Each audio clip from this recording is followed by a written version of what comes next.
April മാസം ഇങ്ങ് എത്താറായി അല്ലേ? അപ്പോൾ ഒരു ബിസിനസ്സിനെ സംബന്ധിച്ച് ഏപ്രിൽ എന്ന് പറയുന്നത് എന്താണ്, ഏറ്റവും ഇമ്പോർട്ടൻ്റ് ആയിട്ടുള്ള ഒരു മന്താണ്. കാരണം ഇന്ത്യയിലാണെന്നുണ്ടെങ്കിൽ എന്താണ്, ഫിനാൻഷ്യൽ ഇയർ ഏപ്രിലാണ് ചേഞ്ച് ചെയ്യുക. അതായത് ഒരു സാമ്പത്തിക വർഷം എന്ന് പറയുന്നത് ഫസ്റ്റ് ഏപ്രിൽ ടു മാർച്ച് 31 ആണ്. അപ്പോൾ നമ്മൾ എന്താണ്, നെക്സ്റ്റ് ഏപ്രിൽ എന്താണ് നമ്മൾ ചേഞ്ച് ചെയ്യും ഫിനാൻഷ്യൽ ഇയർ. ഇപ്പോഴത്തെ സാമ്പത്തിക വർഷം എന്താണ്, ഫസ്റ്റ് ഏപ്രിൽ 24 ടു 31 മാർച്ച് 25 ആണ്.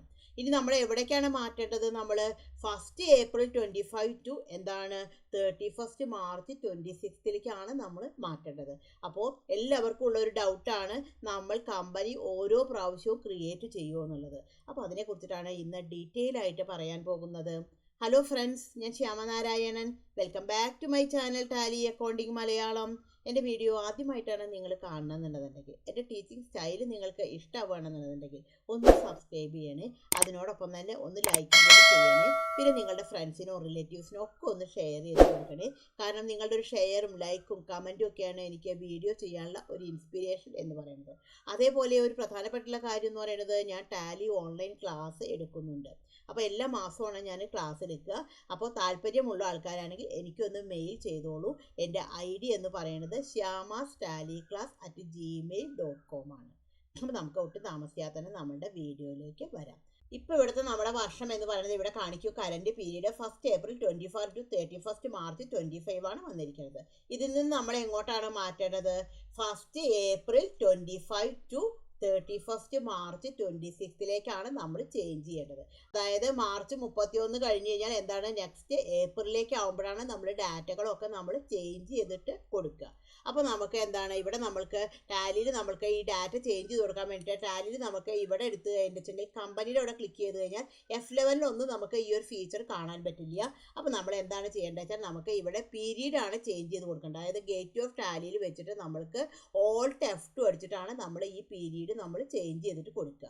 അപ്പോൾ ഇത് നമ്മൾ ചേഞ്ച് ചെയ്ത് കൊടുക്കുന്നതിന് മുമ്പ് നമ്മൾ നമ്മുടെ ഡാറ്റ നമ്മൾ സേഫ് ആക്കിയിട്ട് വെക്കണം. അപ്പോൾ അതിന് വേണ്ടിയിട്ട് നമ്മൾ എന്താണ്, ബാക്കപ്പ് എടുത്ത് വെക്കണം. നിങ്ങൾ ബാക്കപ്പ് എടുത്തതിന് ശേഷം മാത്രമാണ് നമ്മൾ അടുത്ത ഫിനാൻഷ്യൽ ഇയറിലേക്ക് കടക്കാൻ വേണ്ടിയിട്ട് പാടുള്ളൂ. അപ്പോൾ അതിന് വേണ്ടിയിട്ടാണെന്നെങ്കിൽ എന്താണ്, നമുക്ക് ബാക്കപ്പ് എടുക്കാൻ വേണ്ടിയിട്ട് നമുക്ക് ഇവിടെ മുകളിൽ ഡാറ്റ എന്ന് പറഞ്ഞിട്ടുണ്ട്. Alt Y അടിച്ചാൽ മതി. ഇവിടെ നമുക്ക് ഡാറ്റ സെലക്ട് ചെയ്തിട്ട് എടുക്കാം. അപ്പോൾ ഇവിടെ നമുക്ക് ബാക്കപ്പ് നോട്ട് കാണും. ബാക്കപ്പ് സെലക്ട് ചെയ്തിട്ടെടുത്തു. ബാക്കപ്പ് സെലക്ട് ചെയ്തിട്ടെടുത്തു. അപ്പോൾ ഇവിടെ നമുക്ക് ചോദിക്കും ബാക്കപ്പ് ഡെസ്റ്റിനേഷൻ പാത്ത് എന്ന് പറഞ്ഞിട്ട് ഇവിടെ ചോദിക്കും നമുക്ക് എവിടേക്കാണ് ബാക്കപ്പ് എടുക്കേണ്ടത്. അപ്പോൾ ഇവിടെ നോക്കിക്കഴിഞ്ഞാൽ നമുക്ക് ബാക്കപ്പ് നമുക്ക് ഒരു സ്പെസിഫൈ പാത്ത് കൊടുത്തിട്ട് കൊടുക്കാം, നമ്മൾക്ക് സെലക്ട് ഫ്രം ഡ്രൈവേഴ്സ് കൊടുത്തിട്ടും എടുക്കാം. അപ്പോൾ ഞാനിവിടെ സ്പെസിഫൈ പാത്ത് കൊടുത്തു. അപ്പോൾ നമുക്ക് ഏത് പാത്താണ് വേണ്ടത് ആ ഒരു ഫോൾഡർ നമുക്കിവിടെ കൊടുക്കാം. അപ്പോൾ ടാലിയുടെ പ്രത്യേകത പറയുന്നത്, ഈ ടാലി പ്രൈം എന്താണ്, അത് ഓട്ടോമാറ്റിക്കായിട്ട് ക്രിയേറ്റ് ചെയ്തോളും. ആ പാത്ത് നമ്മൾ ആദ്യം ഉണ്ടാക്കേണ്ട ആവശ്യമില്ല. ഇപ്പോൾ ഞാൻ ഇവിടെ KL എന്ന് കൊടുത്ത് ഞാൻ ജസ്റ്റ് എൻ്റർ അടിച്ച് കഴിഞ്ഞാൽ ഇവിടെ നമുക്ക് ചോദിക്കും do you want to create. അപ്പോൾ ടാലി അത് ഓട്ടോമാറ്റിക്കായിട്ട് ക്രിയേറ്റ് ചെയ്തോളും. നമ്മൾ ജസ്റ്റ് എൻ്റർ അടിച്ചു. അപ്പോൾ ഇവിടെ നമുക്ക് കണ്ടു ആ ഫോൾഡർ അവിടെ വന്നിട്ടുണ്ട്. ഇവിടെ നമുക്ക് ഏത് കമ്പനിയുടെയാണ് ബാക്കപ്പ് എടുക്കേണ്ടത് എന്നുള്ളതാണ് ചോദിക്കുന്നത്. അപ്പോൾ ഇവിടെ നമുക്ക് ഏതാണ് ആ കമ്പനിയുടെ ബാക്കപ്പ് വെച്ചിട്ടുണ്ടെങ്കിൽ അത് നമുക്ക് സെലക്ട് ചെയ്തിട്ട് എടുക്കാം. ഇപ്പോൾ ഇവിടെ ഞാൻ എടുക്കുന്ന കമ്പനി എന്ന് പറയുന്നതാണെന്നുണ്ടെങ്കിൽ ഇവിടെ ഇപ്പോൾ ഞാൻ ഓപ്റ്റ് എന്നുള്ള കമ്പനിയുടെ തന്നെ ബാക്കപ്പ് എടുക്കുന്നത്. അപ്പോൾ ഞാനിവിടെ ഓപ്റ്റ് എന്നുള്ള കമ്പനി സെലക്ട് ചെയ്തിട്ടെടുത്തു. ഇനി ഏതെങ്കിലും കമ്പനി വേണോ, അപ്പോൾ വേണ്ടെന്നുണ്ടെങ്കിൽ നമ്മൾ എന്താണ്, ഇവിടെ നമുക്ക് എൻഡ് ഓഫ് ലിസ്റ്റ് സെലക്ട് ചെയ്തിട്ടെടുക്കാം. ഇവിടെ നമ്മൾ എൻഡ് ഓഫ് ലിസ്റ്റ് സെലക്ട് ചെയ്തിട്ടെടുത്തു. ഇത് നമ്മൾ ജസ്റ്റ് എൻ്റർ അടിച്ച് സേവ് ചെയ്തു. അപ്പോൾ ഈ ബാക്കപ്പ് എങ്ങനെയാണ് എടുക്കുക, കമ്പനി എങ്ങനെയാണ് സ്പ്ലിറ്റ് ചെയ്യുക, ഇതിനെക്കുറിച്ചൊക്കെ ഞാൻ ഡീറ്റെയിൽ ആയിട്ടുള്ള വീഡിയോ ഇട്ടിട്ടുണ്ട് കേട്ടോ. അപ്പോൾ അതിൻ്റെ ലിങ്ക് ഞാൻ ഡിസ്ക്രിപ്ഷൻ ബോക്സിൽ കൊടുക്കാം. ഇനി എന്താണ് നമ്മൾ ചെയ്യേണ്ടത്, ഇപ്പോൾ നമ്മളെ ബാക്കപ്പ് എടുത്തു വെച്ചു. ഇനി നമ്മൾ എന്ത് ചെയ്യണം, ഫിനാൻഷ്യൽ ഇയർ ചേഞ്ച് ചെയ്യുന്നതിന് മുമ്പ് നമ്മൾ എന്താണ് ചെയ്യേണ്ടത്, നമ്മുടെ ഡാറ്റകളൊക്കെ നമ്മൾ എന്താണ് ഫൈനലൈസ് ചെയ്ത് കഴിഞ്ഞതിന് ശേഷം മാത്രമാണ് നമ്മൾ അടുത്ത വർഷത്തേക്ക് കടക്കുക. അതായത് മാർച്ച് ക്ലോസിങ്ങിലെ അഡ്ജസ്റ്റ്മെൻറ്റ് എൻട്രീസ് എല്ലാം നമ്മൾ ചെയ്തിരിക്കണം. സാലറി ഡ്യൂ എൻട്രി ഉണ്ടായിരിക്കും, അതേപോലെ തന്നെ ഓഡിറ്റ് ഫീ ഡ്യൂ എൻട്രി ഉണ്ടായിരിക്കും, റെൻറ്റ് നമ്മൾ പ്രീപെയ്ഡ് ആയിട്ട് കൊടുത്തിട്ടുണ്ടായിരിക്കും, അക്രൂഡ് ഇൻകം കിട്ടാനുണ്ട് കിട്ടിയിട്ടില്ല അതിനെയാണ് നമ്മൾ അക്രൂഡ് ഇൻകം എന്ന് പറയുക. ഈ സെറ്റിങ്സും ഒക്കെ നമ്മൾ ചെയ്ത് വെച്ചിരിക്കണം. എന്നിട്ടാണ് നമ്മൾ അടുത്ത ഫിനാൻഷ്യൽ ഇയറിലേക്ക് കടക്കുക.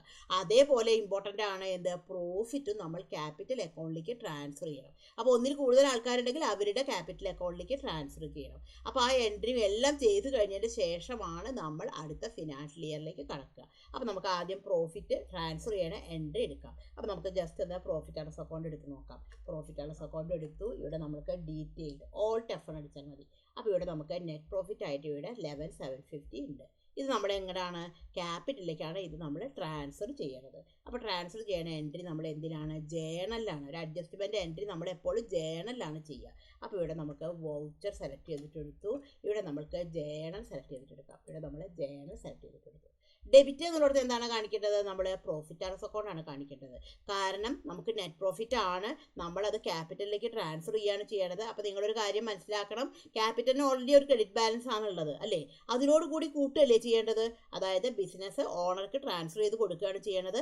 അപ്പോൾ ക്യാപിറ്റൽ എന്താണ്, ബിസിനസ് കൊടുക്കാനുള്ളതാണ്, പ്രോഫിറ്റും ബിസിനസ് കൊടുക്കാനുള്ളതല്ലേ. അപ്പോൾ ഓൾറെഡി ക്രെഡിറ്റ് ബാലൻസ് ഉള്ള ഒരു ലെഡ്ജർ ആണെന്ന് വിചാരിക്കുക, അതിൽ കൂടെ എമൗണ്ട് കൂട്ടണം എന്ന് വിചാരിക്കുക, നമ്മൾ അതിനെ വീണ്ടും ക്രെഡിറ്റ് ചെയ്യാണ് ചെയ്യേണ്ടത്. അപ്പോൾ ഈ ഒരു കാര്യം നിങ്ങൾ മനസ്സിലാക്കിക്കോളൂ. എന്താണ്, ഓൾറെഡി ക്രെഡിറ്റ് ബാലൻസ് ഉള്ള ഒരു ലെഡ്ജർ ആണെങ്കിൽ എമൗണ്ട് ആഡ് ചെയ്യണമെങ്കിൽ അതിനെ വീണ്ടും ക്രെഡിറ്റ് ചെയ്യുകയാണ് ചെയ്യേണ്ടത്. കുറയ്ക്കണം എന്നുണ്ടെങ്കിലോ ഡെബിറ്റ് ചെയ്യുകയാണ് ചെയ്യേണ്ടത്. അപ്പോൾ ഇവിടെ ഇപ്പോൾ നമുക്ക് പ്രോഫിറ്റാണ് വന്നിരിക്കുന്നത്, അതുകൊണ്ട് നമ്മൾ ഇത് ക്യാപിറ്റലിലേക്ക് ട്രാൻസ്ഫർ ചെയ്ത് കൊടുക്കുകയാണ് ചെയ്യുന്നത്. അപ്പോൾ നമ്മൾ എന്തിനെയാണ് ഡെബിറ്റ് ചെയ്യേണ്ടത്, പ്രോഫിറ്റ് ആൻഡ് ലോസ് അക്കൗണ്ടിനെയാണ് ഡെബിറ്റ് ചെയ്യേണ്ടത്. അപ്പോൾ പ്രോഫിറ്റ് ആൻഡ് ലോസ് അക്കൗണ്ട് നമ്മൾ ഉണ്ടാക്കേണ്ട ആവശ്യമില്ല, ഓൾറെഡി ഉണ്ട്, ലെഡ്ജർ ഡീഫോൾട്ടായിട്ട് ഉണ്ട്. ഇവിടെ നമുക്ക് profit and loss account select ചെയ്തിട്ടെടുത്തു. അപ്പോൾ ഇവിടെ നമുക്ക് പ്രോഫിറ്റ് ആൻഡ് ലോസ് അക്കൗണ്ടിൻ്റെ അടിയിലുള്ള കറണ്ട് ബാലൻസ് ആണ് ഇവിടെ നമുക്ക് കൊടുക്കേണ്ടത്. ഇവിടെ നമുക്ക് എമൗണ്ട് അടിച്ചു കൊടുക്കാം, എൻ്റർ അടിച്ചു, എൻ്റർ. ഇവിടെ നമുക്ക് ക്രെഡിറ്റ് എന്നുള്ളത് എന്താണ് നമ്മൾ കൊടുക്കേണ്ടത്, ക്യാപിറ്റലാണ് കൊടുക്കേണ്ടത്. ഇവിടെ നമുക്ക് ക്യാപിറ്റലിലേക്ക് സെലക്ട് ചെയ്തിട്ടെടുത്തു. ഇപ്പോൾ ഓൾറെഡി എന്താണ് ക്യാപിറ്റൽ ഈ 11,750 കൂടി കൂട്ടിയിട്ടുള്ള എമൗണ്ട് ആണ് ഇവിടെ ക്യാപിറ്റലായിട്ട് വന്നിരിക്കുന്നത്. അതേപോലെ ഇവിടെ നോക്കിക്കഴിഞ്ഞാൽ മനസ്സിലാവും പ്രോഫിറ്റ് ആൻഡ് ലോസ് അക്കൗണ്ട് ഇവിടെ എന്താണ് നില്ലായിട്ട് മാറിയിട്ടുണ്ട്. കാരണം ആ ഒരു എമൗണ്ട് ആണ് നമ്മൾ ട്രാൻസ്ഫർ ചെയ്ത് കൊടുത്തത്. ഇത് നമ്മൾ ജസ്റ്റ് എൻ്റർ അടിച്ച് സേവ് ചെയ്തു.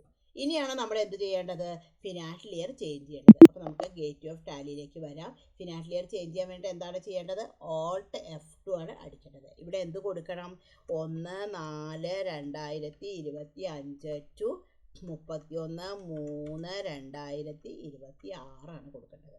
ഇവിടെ നമ്മൾ ജസ്റ്റ് നമുക്ക് എൻ്റർ അടിച്ചു. അപ്പോൾ എൻ്റർ അടിച്ച് കഴിഞ്ഞാൽ നമുക്ക് ഇവിടെ ഫിനാൻഷ്യൽ ഇയർ ഇവിടെ മാറിയിട്ടുണ്ട്. ഇനി നമുക്ക് ജസ്റ്റ് ഒന്ന് ബാലൻസ് ഷീറ്റ് എടുത്ത് നോക്കിയാലോ. ഇവിടെ ബാലൻസ് ഷീറ്റ് എടുത്തു, അതേപോലെ ഡീറ്റെയിൽഡ് സെലക്ട് ചെയ്തിട്ടെടുക്കാം. Alt F1 അടിച്ചു. അപ്പോൾ ഇവിടെ നമുക്ക് ക്യാപിറ്റൽ വന്നിട്ടുണ്ട്, അതേപോലെ തന്നെ സൺഡ്രി ക്രെഡിറ്റേഴ്സ് വന്നിട്ടുണ്ട്. നമുക്ക് ഈ സൺഡ്രി ക്രെഡിറ്റേഴ്സ് ഒന്ന് എടുത്ത് നോക്കാം. സൺഡ്രി ക്രെഡിറ്റേഴ്സിൻ്റെ അവിടെ വെച്ചിട്ട് എൻ്റർ അടിച്ചു. അപ്പോൾ ഇവിടെ ദയും ഉണ്ട്, KK ട്രേഡേഴ്സും ഉണ്ട്. അപ്പോൾ ദയയുടെ അവിടെ വെച്ചിട്ട് നമുക്ക് ജസ്റ്റ് ഒന്ന് എൻ്റർ അടിച്ച് നോക്കാം. അപ്പോൾ ഇവിടെ കണ്ടു നമുക്ക് ഓപ്പണിംഗ് ബാലൻസ് കൊണ്ടാണ് കാണിക്കുക. കാരണം കഴിഞ്ഞ വർഷത്തെ ക്ലോസിംഗ് ബാലൻസ് എന്താണ്, ഈ വർഷത്തെ ഓപ്പണിംഗ് ബാലൻസ് ആയിട്ടാണ് വരുന്നത്. ഇവിടെ നമുക്ക് നോക്കിയാൽ ഡേറ്റ് അറിയാൻ പറ്റും, 1 April 2025 ആയിട്ടുണ്ട് ഇപ്പോൾ ഇവിടെ. കാരണം നമ്മൾ ഇത് ഓരോന്നിനും ഓപ്പണിംഗ് ബാലൻസ് ഇട്ട് കൊടുക്കേണ്ട ആവശ്യമില്ല, ഓട്ടോമാറ്റിക്കായിട്ട് ഈ ഫിഗറൊക്കെ എന്താണ് ഓട്ടോമാറ്റിക്കായിട്ട് ഓപ്പണിംഗ് ആയിട്ട് മാറും. ഇനി നമ്മൾ കൊടുക്കാനുള്ള ബാലൻസ് ആണെന്നുണ്ടെങ്കിൽ നമുക്ക് ഓട്ടോമാറ്റിക്കായിട്ട് പേയ്മെൻറ്റ് നമുക്ക് ചെയ്യാൻ പറ്റും.